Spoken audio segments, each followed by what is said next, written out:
Você já parou para pensar no que é necessário para se conhecer uma pessoa? Talvez você me diga, é preciso ler a respeito dela. Sim, isso é importante, pode ajudar.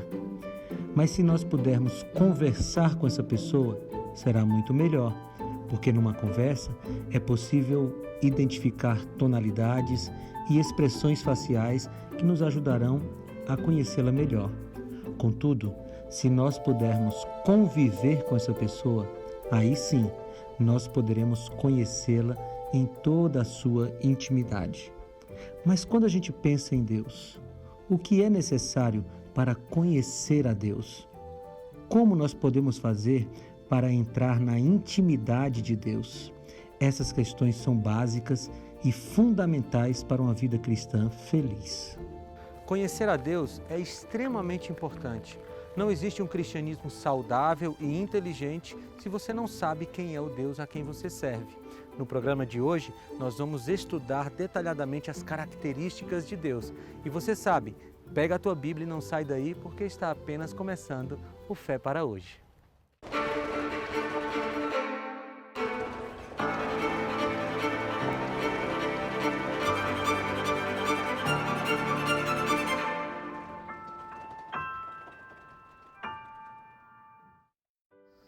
No programa de hoje, nós estamos entendendo melhor quem é o nosso Deus. E para você continuar entendendo melhor a Deus depois que acabar nosso encontro, eu quero te mandar um presente. É o DVD O Sentido da Fé. Aqui tem 15 temas que eu gravei com muita qualidade de produção. O pessoal do marketing da Novo Tempo trabalhou de maneira muito bonita e o conteúdo vai te ajudar a compreender melhor o que Deus quer para você. E esse DVD vai para sua casa de graça, porque ele já foi pago pelos Anjos da Esperança, a quem nós agradecemos demais. Então tem 3 formas de você pedir esse DVD. A primeira é apontando a câmera do seu celular para esse QR Code que está aqui na tela. Você abre a câmera do seu celular como se fosse tirar uma foto, aí aponta para o QR Code, vai abrir um link na tela do seu celular. Você clica nele, vai te levar para uma página de cadastro, você coloca os seus dados e o DVD chega na sua casa sem custo algum. Ou você pode ligar para nós, 0 operadora 12 21 27 31 21. Esse número funciona no horário comercial, tá? Você vai falar com a equipe da Escola Bíblica, vai fazer um cadastro e o DVD vai para sua casa. A terceira forma, você pode fazer agora mesmo, é entrando no site biblia.com.br. Pode digitar aí no seu celular enquanto você me assiste. biblia.com.br, faz o seu cadastro e aí pede o DVD e ele vai para sua casa de graça. É um presente nosso para você.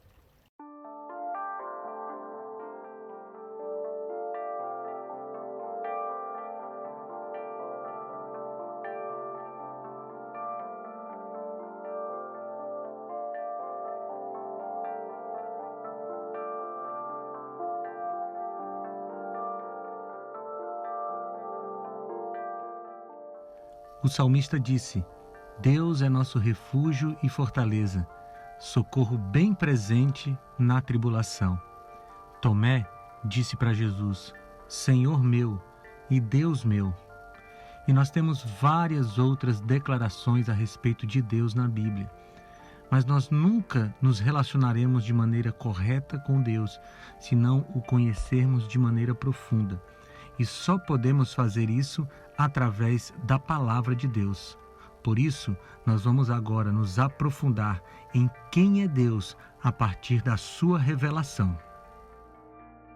Existe um conflito teológico que se arrasta ao longo dos últimos 3 ou 4 séculos. É o conflito entre a imanência e a transcendência divina. Esses 2 termos têm dividido os teólogos e muitas vezes tem sido tendência teológica para séculos inteiros. Mas antes da gente entrar propriamente nas características de Deus, eu acho que é muito importante a gente entender esses 2 termos. Imanência é a capacidade de Deus estar perto da sua criação e, de certa forma, se identificar com ela. Vemos essa capacidade de Deus em diversos trechos das Escrituras. Uma das passagens que mais caracteriza a imanência divina é encontrada no verso do apóstolo Paulo com os atenienses do Areópago. Paulo disse: Deus fez isso para que os homens o buscassem e talvez tateando pudessem encontrá-lo, embora não esteja longe de cada um de nós, pois nele vivemos, nos movemos e existimos. Como disseram alguns dos poetas de vocês, também somos descendência dele. Atos 17, 27 e 28. Quando olhamos para o Antigo Testamento, nós vemos de maneira muito clara a capacidade de Deus de se aproximar das pessoas. Se você olhar, por exemplo, o livro de Jó, você vai ver por diversas vezes o Espírito Santo se aproximando da natureza, criando a natureza, e mesmo Deus se aproximando de Jó para responder às suas perguntas. Aí a gente vai para o Novo Testamento e vê Deus o Pai cuidando dos pássaros, alimentando os pássaros, cuidando das flores do campo, bem próximo da natureza e dos seres humanos. Portanto, essa capacidade de Deus de ser próximo a nós é uma verdade bíblica. A transcendência divina é a sua característica de ser infinito, grande, além dos céus, inacessível. Também encontramos referências bíblicas que sustentam essa faceta de Deus. O sábio escreveu: "Não seja precipitado de lábios, nem apressado de coração para fazer promessas diante de Deus. Deus está nos céus e você está na terra. Por isso, fale pouco." Eclesiastes 5:2. Isaías, o profeta messiânico, escreveu que no ano em que o rei Uzias morreu, eu vi o Senhor assentado num trono alto e exaltado, e a aba das suas vestes enchia o templo. Isaías 6:1. Esses são apenas dois de muitos textos que comprovam que Deus realmente é transcendente. Diante do que vimos até aqui, um leitor desatento pode pensar que a Bíblia está em contradição em relação aos dois temas. Contudo, é exatamente o oposto. As Escrituras têm uma posição única, o equilíbrio entre as duas características de Deus. Ele é tão imanente quanto é transcendente. Ele é grande, sublime, majestoso e, ao mesmo tempo, é próximo, amigo e companheiro de jornada. A busca pelo equilíbrio entre a imanência e a transcendência divina, como eu te falei, atravessou os séculos. E eu vou te fazer uma rápida história aqui desses dois termos, sem querer ser profundo nesse momento, porque a gente não tem tempo. Mas quando a gente olha para a Idade Média, especialmente nos últimos anos ali, nós percebemos um Deus completamente transcendente. Os rituais da igreja faziam com que Deus e o povo estivessem bem afastados um do outro. Bem, a gente passa para o século XVI com a Reforma Protestante e o pêndulo dessa briga entre imanência e transcendência vai para o outro lado e é puxado para o lado da imanência. Então é um Deus que se aproxima, um Deus que perdoa, um Deus que pode ser acessado pelas pessoas sem a intermediação da igreja. Mas aí a gente chega, por exemplo, no século XVIII, quando essa imanência é levada ao extremo. O humanismo do século XVIII coloca o homem no centro e Deus na periferia, como alguém que funciona só para realizar as vontades humanas.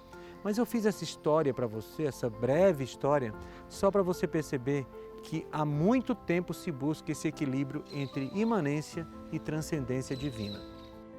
O iluminismo colocou os seres humanos e não Deus no centro da história, em contraste com o pensamento da Idade Média e da Reforma, que via a importância das pessoas em grande parte pelo modo como elas se encaixavam na história da atividade de Deus na história.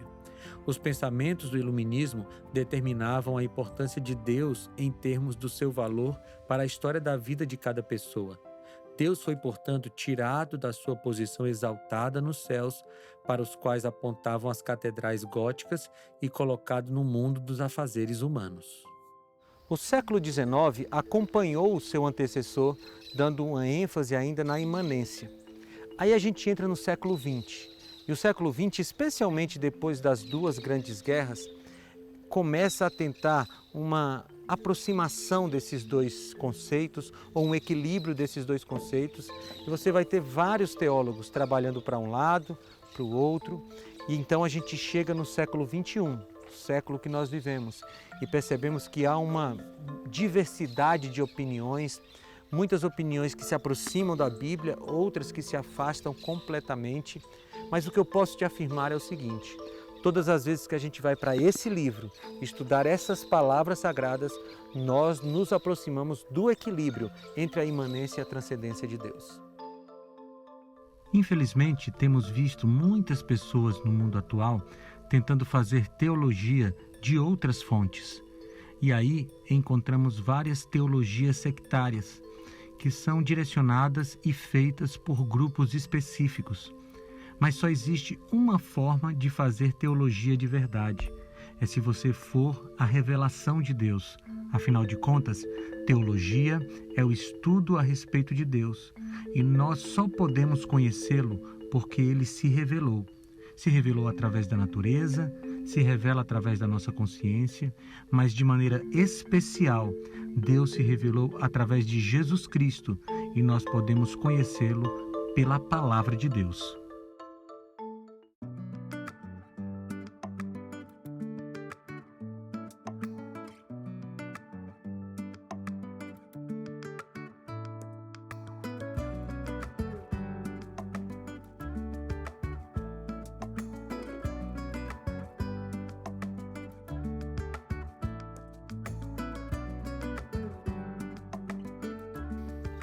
Outro ponto que é muito delicado nessa discussão de quem é Deus é a questão do Deus do Antigo Testamento e do Deus do Novo Testamento. Talvez você já tenha ouvido algum tipo de afirmação de que o Deus do Antigo Testamento é diferente do Deus do Novo. Talvez a afirmação mais conhecida a esse respeito venha do neo-ateu Richard Dawkins. Em seu livro Deus no Delírio, ele faz uma afirmação muito contundente e bastante rasa, mas que ficou famosa a respeito dessa questão. O Deus do Antigo Testamento é talvez o personagem mais desagradável da ficção. Ciumento e com orgulho, controlador, mesquinho, injusto e intransigente, genocida étnico e vingativo, sedento de sangue, perseguidor, misógino, homofóbico, racista, infanticida, filicida, pestilento, megalomaníaco, sadomasoquista, malévolo. Aqueles que são acostumados desde a infância ao jeitão dele podem ficar dessensibilizados com o terror que sentem. Essa descrição do Dawkins, ela é fruto do seu ódio pelo cristianismo, seu ódio por Deus e de pura falta de conhecimento teológico. A gente nem pode culpá-lo disso talvez, porque ele é um biólogo e não um teólogo, né? Mas o Dawkins já foi satisfatoriamente respondido por um livro chamado O Delírio de Dawkins, de Alistair McGrath. Vale a pena você ler, porque ele responde todas as questões do livro Deus no Delírio. O meu ponto aqui é que essa divisão entre o Deus do Antigo Testamento e o Deus do Novo é puro delírio de Dawkins. Ele se engana porque o Deus do Antigo Testamento é o mesmo do Novo Testamento e a gente pode ver isso claramente com o estudo da Bíblia simples, nem precisa ser muito profundo. Nunca é demais lembrar que a Bíblia teve inimigos ao longo de toda a sua história. Muitas pessoas tentaram destruir a palavra de Deus, tentaram eliminar o livro da história da humanidade. Mas todas essas pessoas fracassaram, porque a Bíblia é a palavra de Deus e tem o poder de Deus protegendo esse livro ao longo da história. E isso continuará acontecendo até que Jesus volte.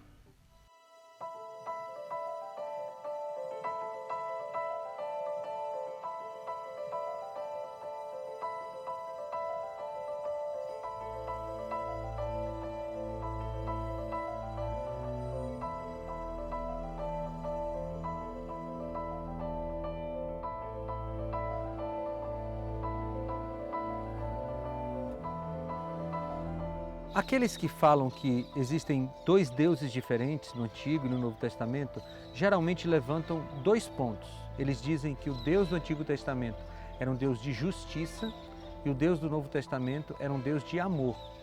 Bem, essa dicotomia entre justiça e amor não existe no texto bíblico. Deus é perfeitamente justo e é amor. Não existe como dividir, separar a justiça e o amor de Deus.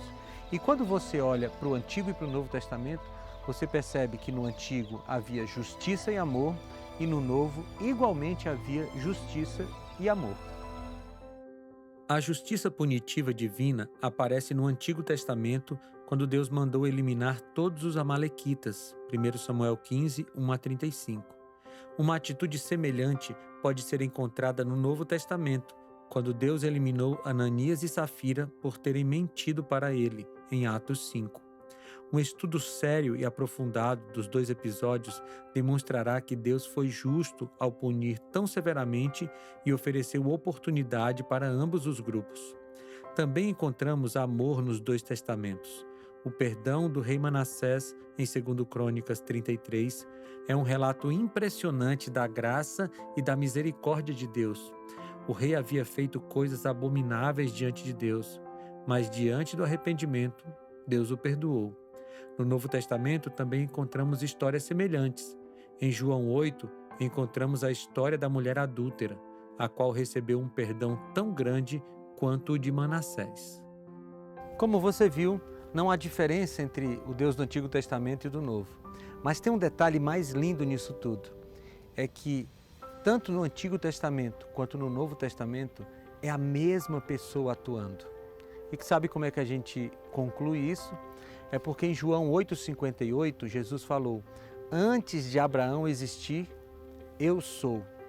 E ele usa a mesma expressão de Gênesis 3,14, quando Deus disse para Moisés: diga ao faraó que o Deus eu sou te enviou. Ou seja, o Deus do Antigo Testamento é Jesus Cristo, pré-encarnado. E o Deus do Novo Testamento é Jesus Cristo encarnado, mas é a mesma pessoa. Não existe essa diferenciação. Você pode crer piamente que no Deus do Antigo Testamento, Jesus Cristo, existia justiça e amor, e no Deus do Novo Testamento, Jesus Cristo, existia justiça e amor também. Foi Cristo quem disse: de fato, eu, Senhor, não mudo. Malaquias 3,6. Sobre nosso Deus, João falou: quem não ama, não conhece a Deus, porque Deus é amor. 1 João 4,8. No Antigo Testamento está escrito algo semelhante. Também o Senhor lhe apareceu no passado dizendo: eu a amei com amor eterno, com amor leal a atraí. Jeremias 31,3.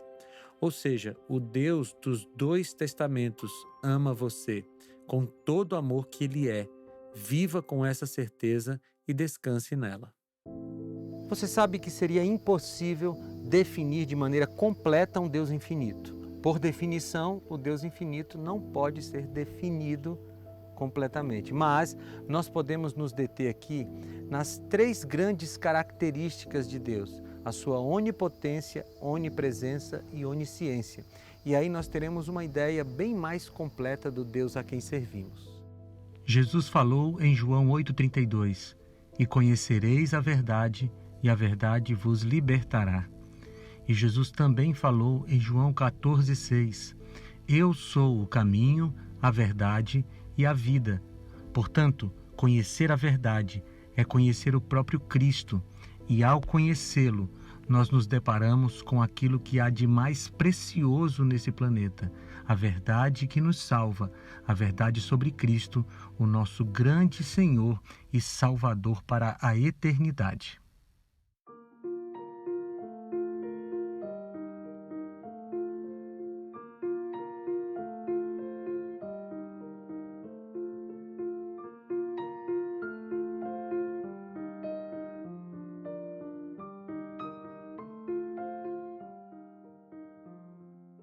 Deus sabe de todas as coisas. Isso faz parte do seu caráter, da sua essência. É lógico que o fato de Deus saber de todas as coisas, do passado e do futuro, não indica que Ele determina as coisas. A presciência de Deus não é predeterminativa. Ele sabe do futuro porque Ele conhece as decisões que nós tomaremos. Mas a liberdade humana fica intacta. Então é bom deixar isso bem claro. Deus é presciente, mas não determina as coisas. Ele deixa as decisões para cada ser humano. Nós somos responsáveis pelas coisas que escolhemos e pelas consequências delas. Deus tem poder para sondar o coração humano. Ele sabe o que acontecerá no futuro e as profecias demonstram isso. Ele sabe quais são as consequências das decisões humanas, embora não controle essas decisões. A Bíblia é clara sobre a impossibilidade que temos de compreender a mente de Deus. Ela está muito acima de nós. Os autores bíblicos sempre ficaram muito impressionados com a mente de Deus. É interessante que, apesar da onisciência, o Senhor gosta de interagir conosco, nos dando oportunidade de conversas interessantes. Quero dar 2 exemplos. O primeiro exemplo dessa vontade de Deus de conversar conosco está lá no Éden. Quando Adão e Eva pecaram, eles se esconderam de Deus. E aí Deus chega no Éden e diz: Adão, onde você está? É lógico que Deus sabia onde Adão estava, mas ele dá a oportunidade de começar um diálogo entre Deus e seus filhos ali no Éden. Outro episódio está em Isaías 1,18, quando Deus diz: venham, vamos conversar. Se os seus pecados forem vermelhos como a escarlata, eu deixarei alvos como a neve. Veja, Deus tem interesse em conversar conosco. E sabe por quê? Porque Ele nos ama. Na verdade, Deus não tem amor por nós. Deus é amor. É isso que 1 João 4,8 diz. Aquele que não ama, não conhece a Deus, porque Deus é amor.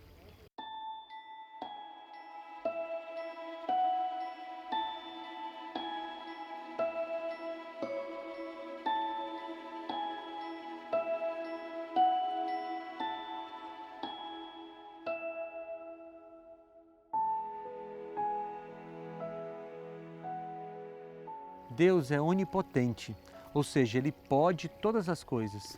Aqui em Apocalipse capítulo 1, versículo 8 diz assim: Eu sou o Alfa e o Ômega, diz o Senhor Deus, o que é, o que era e o que há de vir, o Todo-Poderoso. Mas essa característica de Deus levou algumas pessoas, eu creio mal intencionadas, mas talvez também por ignorância, a criarem questões que para elas parece colocar Deus em xeque. Por exemplo, se Deus pode todas as coisas, Ele pode criar um círculo quadrado? Ou Ele pode criar uma pedra tão grande que Ele mesmo não possa levantar? Essas, como eu disse, parecem ser questões que deixam Deus no canto assim, sem resposta, mas não são. Mesmo filósofos ateus ignoram esse tipo de questão porque elas se classificam dentro da filosofia como impossíveis lógicos. C.S. Lewis apresenta um argumento interessante que nos ajuda a entender melhor essa questão. Ele defende que a onipotência divina não retira a sua inteligência e nem desfaz as leis e ordens que ele mesmo estabeleceu. Abre aspas. A sua onipotência significa poder fazer tudo o que é intrinsecamente possível e não para fazer o que é intrinsecamente impossível. É possível atribuir-lhe milagres, mas não tolices. Isso não é um limite ao seu poder. Se disse, Deus pode dar a uma criatura o livre-arbítrio e ao mesmo tempo negar-lhe o livre-arbítrio. Não conseguiu dizer nada sobre Deus. Combinações de palavras sem sentido não adquirem repentinamente sentido simplesmente porque acrescentamos a elas como prefixo 2 outros termos, Deus pode. Fecha aspas. A verdade é que nós não precisamos entender tudo de Deus para que finalmente possamos servi-lo. Nós nunca entenderemos tudo de Deus porque Ele é infinito. Mas o autor de Crônicas escreveu algo muito interessante que eu acho que fecha essa questão. 1 Crônicas, capítulo 29, versículos 11 e 12. Teus, ó Senhor, são a grandeza, o poder, a glória, a majestade e o esplendor, pois tudo o que há nos céus e na terra é teu. Teu, ó Senhor, é o reino, tu estás acima de tudo. A riqueza e a honra vêm de ti. Tu dominas sobre todas as coisas. Nas tuas mãos estão a força e o poder para exaltar e dar forças a todos. Ou seja, a gente precisa ter certeza que a Bíblia é a verdade. E a Bíblia chama Deus de o Todo-Poderoso.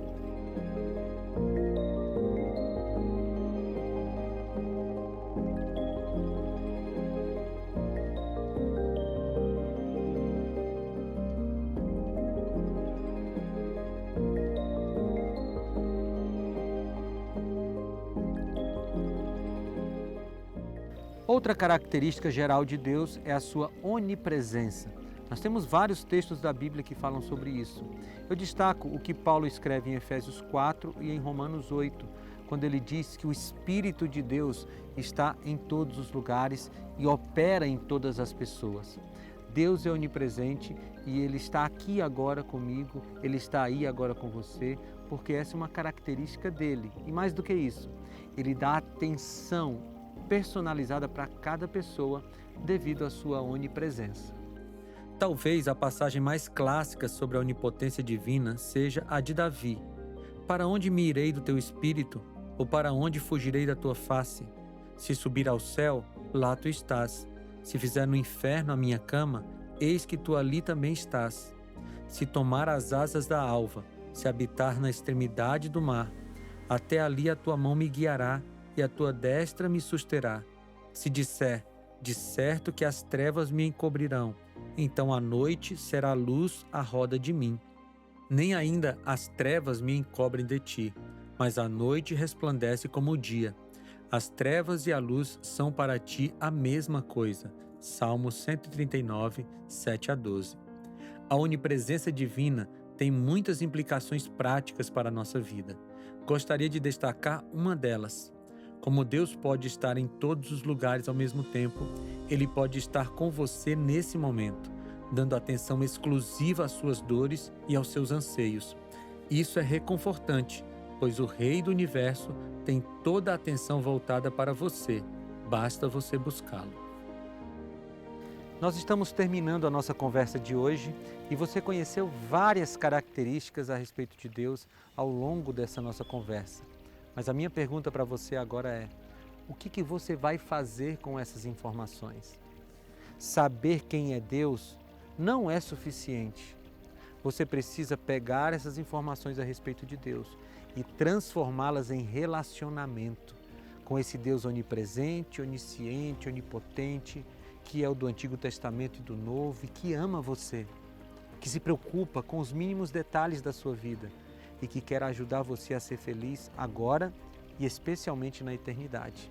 Então, abre teu coração para Ele, confessa teus pecados, pede para Ele entrar na tua vida, se submete à tua vontade, porque esse Deus grandioso quer ser teu amigo e teu companheiro de jornada.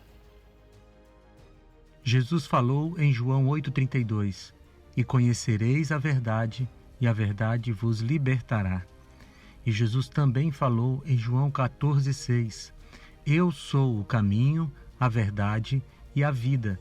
Portanto, conhecer a verdade é conhecer o próprio Cristo, e ao conhecê-lo, nós nos deparamos com aquilo que há de mais precioso nesse planeta, a verdade que nos salva, a verdade sobre Cristo, o nosso grande Senhor e Salvador para a eternidade.